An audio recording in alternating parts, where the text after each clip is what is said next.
Hotel mana duka. Ofii kee jiraatee ta'uu nyaatee ta'e isatti keessatti mucaa marga gurraacha kan. Dhagaa wayii kaayi lafa deemu. Baay'ee arraba lafa fattee taasif taga. Lafa kaayi lafa deemu jedhee na wajjin. Kaayi lafa. Tole abbaa koo rakkoon qabu. Ilma sooressaatti hin gabreen barbaadu. Mana nyaadde biyyoo isa kana nyaadhuuti. Bakka inni ejjete faan dhaabatan. Maaliif jalqabi maatiif? Gorsa keef immoo galatoomne.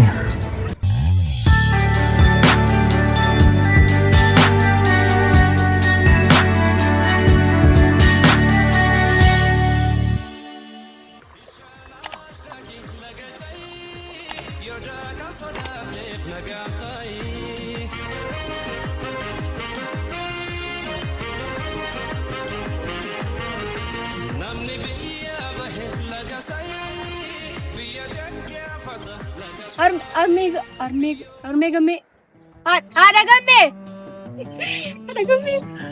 Eebbo. Eessaan dhufteen talaa maraatu wayii. Eebbis. Magaalaa bartee dhuftaa iyyuu talaa. Nagaa keetii maaloo. Nagaa keessanii. Ishee matoo giiftii magaalaa uree jireenyoo gargaaruu fageesse abbaan kee fuudhee magaalaatti na biraa galchee. Armee gammee laga dhuftanii. Erga gaafa isheen deemte immoo namni naa ba'eera. Kunoo qofaa gorra akka damni. Maqaan keessan afaan ishee keessaan booyyee tokko qodaan harkaa bunaa maqaa keessan wanta kunaan maqaa keessan sana. Ijoo alaban giiftii koo. Doomi immoo dhufte eebbisee koo. Eeggadan dhufe. Maal mana immoo dhufte nan dubbiftuu reedala koo. Gammee karaatti argeen ture. Anum nan dhufatu man jedhaa. Maal dhufte immoo dhadhaan dibattu mataanatti. Maal intala. Dhadhaan iyyuu barbaada. Isinii baaduu bakka jettu. Sindi ba magallee rakkoon qabu naa qabu. Lakkii dhala koo hin dandeessu. Jireenya magaalaatti bartee kan hin dandeessu lakkii. Haadhi koo maal naan jetti armee gammee koo. Jireenya magaalaatti bartee kana dandeessee baattu. Dhiisi nan baadha lakkii. Jedhi kagaa. Sirkaa fuudhaa jedhu.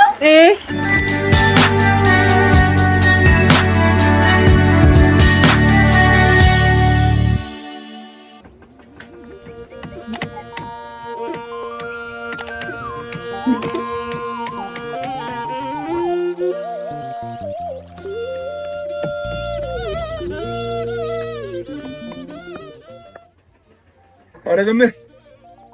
Apa gamme? Me kota sana keessa mana barbaadaaf deebee dabaa masa. Tole mee nan ilaala waan jiru miti harcaatu masheen si ilaala. Barbaadi hin dhabamu mee iddoo malamman tokko na hafte. Kunoo abbaa gamme la shema kanan si arge. Buna hundeetti hin deebitu abbaa gamme hin dadhabda deemu buna irra si kaa'e. Tole ada gamme xumuraan jira iddoo malamman tokko na hafte. Tole gaada sammoo reefuma bishaanii dhufe irra si kaa'e.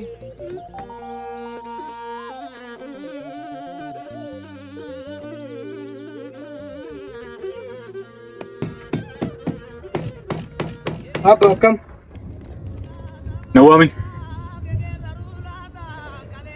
Raadiyoo kan isa fuute naa ooltee dhuftaati. Ati mana keessa wadala harree fakkaata. Kan walitti qabsiisuu dhabdee inni eeggataa kun taa'e.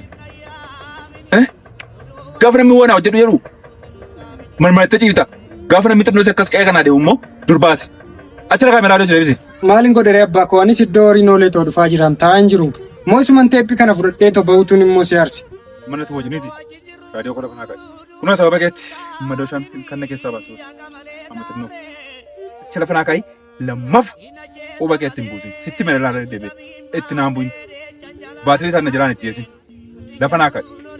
Maalin godhee abbaa amma maal anatu sinnee hiree yoo akkas ta'e abbaa koo maalin godha amma tasa sinnee miti odoo beektanii of dhooftu moo maal godhuwan. Raadiyoo immoo maal taasisa yaada lafa taa'a yoon iddoo horiitti dhaggeeffadhu. Kun immoo waan rakkoo biraa uumu qaba. Abbaa lakkii garuu ani mucaa keeti makkaa lagaatti nan laali. Akka lagaatti nan laali nafu. Gaafa si bira jiraadhu malee odoon sirraa xiqqoo ishii deemee faayidaan ani siif qabu argitee natti tolatu. Garuu anaaf yaada hamaa naaf hin qabaatin. Yeroo hundumaayyuu na gorfadhu yoon balleesseera ta'e. Gorsa innan kanaan duras taasaa ture waan tokko na bu'aa naan buune gorsa isa kamiin naa geesse. Dhagaa wayii kaayi lafa deemu. Baay'ee arraba lafa fattee taasif taga. Lafa kaayi lafa deemna jedhee na wajjin. Kaayi lafa. Tole abbaa koo rakkoon qabu. Gaafan xiqqoo ishii sirraa fagaadde gaafa naa gamte atiyyuu eenyu akkan ta'e bu'aa akkamii akkan siif qabu gaafas bara. Rakkoo tokko hin qabu. Akkaan dorsisuu keetii qaama. Ganama barii deemi yoo naati. Wanta sanatti fiddu yoo jiraate rakkina kee malee waan tokko waan sirraa argate tokko hin qabu.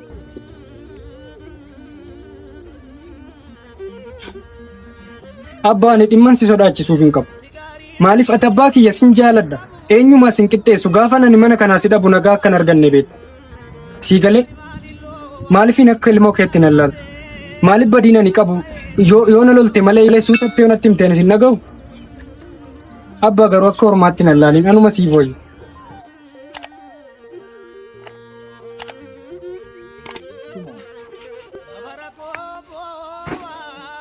Abbaa gamme kottu bunni kun baay'inaati amma guyyaama tokko nagaadhaan buna namee dubbii dhiisi kottume of hin nyaatiniiti. Deebiin dhugaa argamme amma buna na barbaachisan jiru.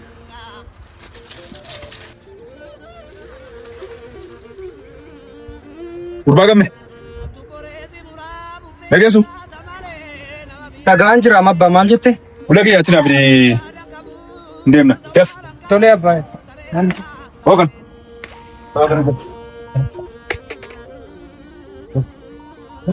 Eessa deemna abba? Ulee kiyya naaf fidii kottuun deemna. Isin waan si gashuun qabu. Daf. Bakka deemnu qabnaa ulee koo naaf fidii kottuun siin jecha nutti naaseen. Dafi. Tolee abba. Harme. Hoogan eessa deemna siin jechaa argu? Eessa dhagisiin jedhe eessatti si arge? Eessa deemna naan jedhaa ulee fuudhiitii meenu bakka deemnu qabnaa callisi ulee fuudhii kottu naan jechaa jira. Eessa yookiin hoogan yoonni nama lolutti si geessa ta'e quba kee akka namatti hin bu'u waan inni siin jedhu keessa kan hin seene duubarra deebii kottu deebii mana kana hin deemna eessumoota kee akka waan tokko keessa hin seenne dhala. Maaliin godha harme? Maaliin godha kottu naan jedhe amma immoo doon deemu akka inni madooshaa kanaan na dha'ee tokko inni lafa na buusu maaliif rakkoon qabu amma nan deema waan tokko waan hin godhu hin qabu. Kottuun deemnaati callisii jedhame eessa deemne jennaan callisi naan jedhe. Maaliif inni akka inni callisi naan jedhe? Maalni abbaan kun dubbii isaa garamitti deddeemaa jira? Mommoo erga immoo wanti itti bitate immoo siruma isaayyuu haasaa dhumti isaa nutti jijjiirame maaliif hin jedhame? Adaraa dhala kola haadha keensi qabee naana ofii koonsi qabe miilla kee fuutee hin deemin duukaa.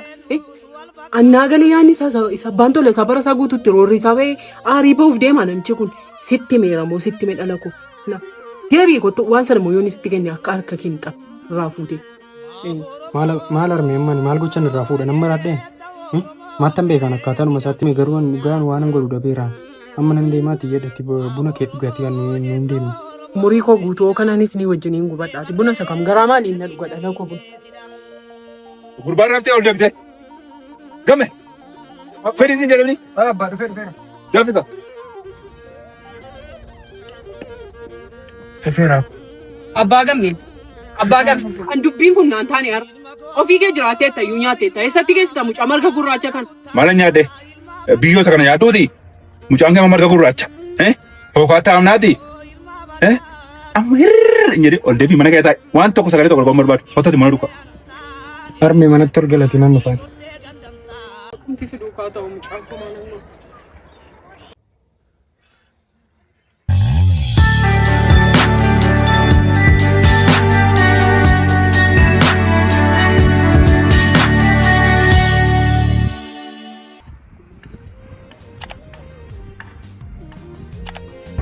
Yoo mustiri eebbise.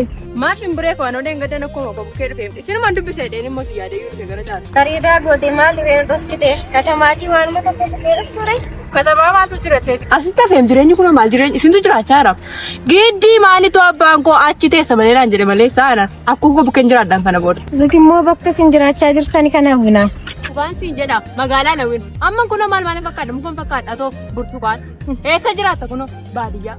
Biyya koo keetti biyya baadiyyaa. Ayii abbaa koo. Hin agarre waan ani keessa jiru. Achuma wayyan. Waan ati keessa jirtu immoo siinuu baddaa siin bira waan ati keessa jirtu. Waan ajaa'ibaa keessa jirtu kunoo sumaa fidee lamee simburee koo. Nageenyatu caala. Nagaa naaf wayyanaafu. Egaa simburee koo bee waa'ee haala ati keessa jirtu kanaa keenyaa sun kottu sirra baana maal goota mata bakka narra daraa waaqa. Maal goota? Wayyaa. As teenya malee. Atoo giftii koo fuddunaaf iyyuu lafa najjattu waloo qilleensu na butee. Akka deetti. Ta'i. Itti tufii ta'i.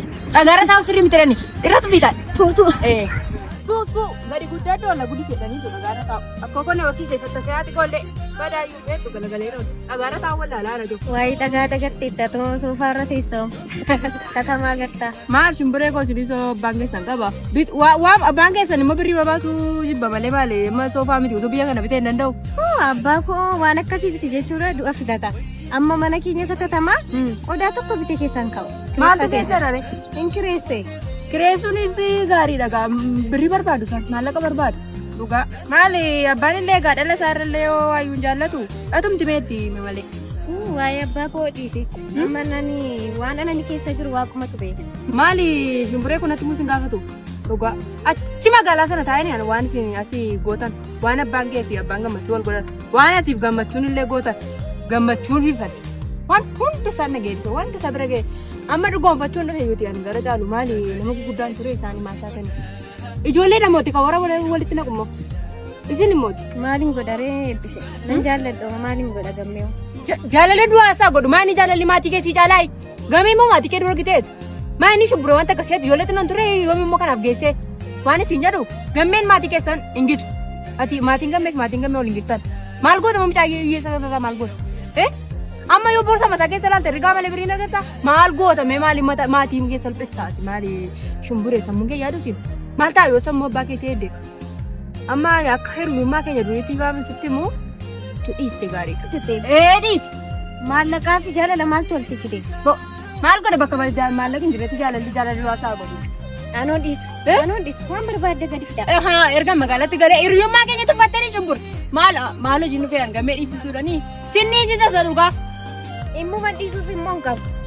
Maallaqa ta'e hojjetee fida. Shumburee ansii fedheen isa dhugaa. Siif jedheen mooti laa borii kee badalaa maqaa abbaa keetiin balleessina dara waaqayyoo. Dhaabaddu waan na waasi fayyadu sitti maa dhaabaddu. Dhaabaddu isa dhugaa. Maal narraa fuuta anoon barbaadu galee eebbise. Neeti shumburee. Shumburee dhaabaddu. Maal nee eebbise waa'ee gammee natti na kaasin hin barbaadu sin jedhe. Waa'ee gammee miti waa'ee abbaa keetii sitti haasa'u dhufee sii jedhe. Ammati jireenya abbaa keetiin barbaaddaa shumburee. Maaf hin barbaadu. Jireenya haadha keetiin barbaadda. Barbaadda. Nan barbaada. Maaliif akka maatiin keessii fedhanii funyoo fudhatanii laga bu'an barbaaddan? Maaliif akkas goota? Ilaalmee shumburee haati kee fi abbaan keemee amma kanas dhabdhabanii si guddisan miti amma gaafa namni ollaadha keessumaa biyya kana keessaa intalli abbaa shumburee faa ilma baluutti heerumte gaafadha ilma sooressaatti heerumte gaafadha hin barbaaddu? Hin barbaaddu isa dhugaa? Hin barbaadu eebbise gammeen ala homaa tokkoyyuu hin barbaadu nattaafu kabajni keessanis. Silas maali kabaji keessanii salphisni keessanii hin ga'u wanti na ga'u hin jiru garuu maatii keef yoo yaaddee immoo laaga maatiin keessanii wajjin hin guddanne niire akkuma gobsaatti hiriyummaa waa fedhani malee jibba gammee irraa sin qabu amman isa dhugaa waaqa garaa koo argaa gammee sin jibbine ammani akkuma akka dubbisuu dhufe iyyuu malee isin gidduu garuu simmoo hin dhufne garuu immoo kabaji immoo maatiidhaaf hin malaqa ammaan utoo naannee maatiin koo gammeetti hin heerumtu naan jedhanii moo bakka inni ejjete faan dhaabadda maaliif jalqabi maatiif dursa maatiif kennuu qabna nuun isa dhugaa maatiif immoo dursatu kennite hin jedhee kanuma si taasisuuf ture baay'ee wanta fedha keetiin immoo godhe qaba. Ilaame eebbisee fedhiin koos gammee wajjin jiraachuudha gorsa keef immoo galatoomne.